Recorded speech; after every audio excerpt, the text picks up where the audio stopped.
Hello friends, welcome to நம்ம வீட்டு சமையல். இன்றைக்கி நம்ம சூப்பரான ginger garlic soup, veg soup பார்க்க போகிறோம். இது வந்து சளிக்கு, இருமலுக்கு, ஃபீவர் இருக்கும்போது குடித்தா ரொம்ப நல்லா தெம்பாக இருக்கும். அது மட்டும் இல்லாமல் நல்லா ஈஸியாக டைஜஸ்ட் ஆயிரும். சிம்பிளாக பண்ணிடலாம். இது கோல்ட் காஃப் டைமில் மட்டும் இல்லாமல் நல்லா குளிர்காலத்தில் ஈவினிங் டைமில் நல்லா செஞ்சு சாப்பிட்லாம். வயசானவங்களும் செஞ்சு சாப்பிட்லாம், குழந்தைங்களுக்கும் கொடுக்கலாம். இப்போ எப்படி பண்ணுறதுன்னு பார்க்கலாம். ஃபஸ்ட்டு 2 டேபிள் ஸ்பூன் பட்டர் எடுத்து போட்டுக்கோங்க. அதுக்கப்புறம் கொஞ்சமாக இஞ்சி தட்டி போட்டிருக்கேன். அந்த பட்டரில் நல்லா ஃப்ரை ஆக விட்டுருங்க. அப்புறம் 2 பூண்டு பல் அதை நல்லா பொடியாக கட் பண்ணி போட்டிருக்கிறேன். குடிக்கும்போது நல்லா கடிக்க வரும், அதனால் பொடியாக கட் பண்ணி போட்டிருக்கிறேன். இஞ்சியும் உங்களுக்கு சாப்பிட பிடிக்கும்னா நீங்கள் அதுவும் பொடியாக நல்லா கட் பண்ணி போட்டுக்கோங்க.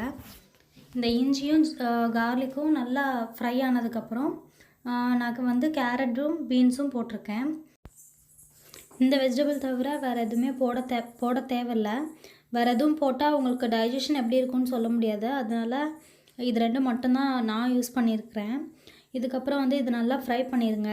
இது வந்து கிட்டத்தட்ட ஒரு 70 to 80% ஃப்ரை ஆகி விட்டுட்டு அதுக்கப்புறம் நம்ம தண்ணி ஊற்றி பாயில் பண்ணும்போது மொத்தமாக பாயில் ஆயிரும். இப்போ நான் வந்து ஒரு 1/2 டீஸ்பூன் வந்து சீரகத்தூள் போட்டிருக்கிறேன். அது கொஞ்சம் காஃப் கோல்டுக்கு கொஞ்சம் நல்லாயிருக்கும், ஸ்மெல்லும் சூப்பராக இருக்கும். அதையும் சேர்த்து நல்லா ஃப்ரை பண்ணிக்கோங்க. இப்போ ஓரளவு நல்லா ஃப்ரை ஆகிடுச்சு. இப்போ நான் கொஞ்சமாக சால்ட் போட்டுக்கிறேன். இதுக்கு தேவையான சால்ட் போட்டுட்டு நம்ம வந்து இப்போ தண்ணி ஆட் பண்ணிடலாம். தண்ணி வந்து என்ன தண்ணினா, அரிசி கழுவுன தண்ணி எடுத்துக்கோங்க. நீங்கள் சாதத்துக்காக நீங்கள் எடுத்து வச்சுருப்பீங்களா அரிசி, லஞ்சுக்காக, அந்த அரிசி கழுவுன தண்ணி எடுத்துக்கோங்க. அதுதான் ரொம்ப நல்ல சத்தாக இருக்கும்.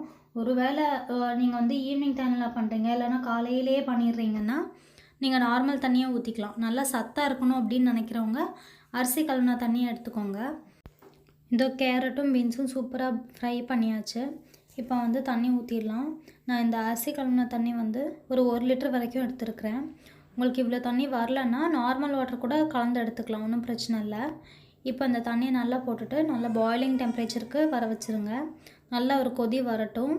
கொதி வந்ததுக்கப்புறம் நம்ம இதில் வந்து அந்த தண்ணி கெட்டி ஆகிறதுக்காக கார்ன்ஃப்ளவர் மாவை ஆட் பண்ணிக்கலாம். மாவை அப்படியே போட்டுற வேண்டாம். கார்ன்ஃப்ளவர் மாவு ஒரு டேபிள் ஸ்பூன் எடுத்துகிட்டு அதில் கொஞ்சமாக தண்ணி கலந்து அதுக்கப்புறம் போட்டுக்கோங்க. அப்போ தான் அது வந்து திட்டுத்திட்டாக இல்லாமல், அதாவது லம்ஸ் இல்லாமல் வரும். இப்போ நல்லா கெட்டி ஆகிடுச்சு பாருங்கள். இதுக்கப்புறம் நம்ம கொத்தமல்லி தழை தூவிட்டு நம்ம வந்து பெப்பர் பவுடரும் ஆட் பண்ணிவிட்டு நம்ம இறக்கிடலாம். இது கொத்தமல்லி தழை போட்டதுக்கப்புறமாவும் ஒரே ஒரு கொதி மட்டும் வர விடுங்க. அதுக்கப்புறமா பெப்பர் பவுடர் போட்டு நம்ம சர்வ் பண்ணிடலாம். அவ்வளோதாங்க, ரொம்பவே ஹெல்த்தியான இது ginger garlic soup, veg soup. இந்த வீடியோ உங்களுக்கு பிடிச்சிருந்தா எங்கள் சேனலுக்கு லைக் பண்ணுங்கள், ஷேர் பண்ணுங்கள், கமெண்ட்ஸ் கொடுங்க, உங்கள் ஃப்ரெண்ட்ஸோடு ஷேர் பண்ணிக்கோங்க. தேங்க்ஸ் ஃபார் வாட்சிங்.